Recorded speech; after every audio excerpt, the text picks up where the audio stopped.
बांसुरी बांसुरी कहाँ है?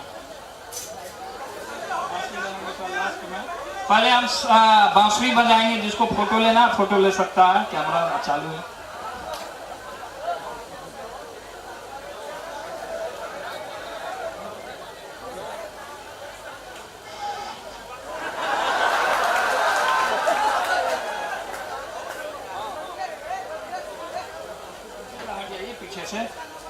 पीछे से हट जाइए।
शंखनाद करके मैं दुष्टों का विनाश करूंगा।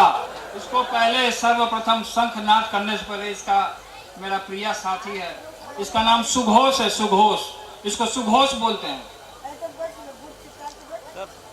शंख तो बोलते हैं, यहाँ बहुत लोग नौजवान लोग शंख बजा लेंगे। कोई है यहाँ? कौन है? अच्छा, अगला दिन बजाइए।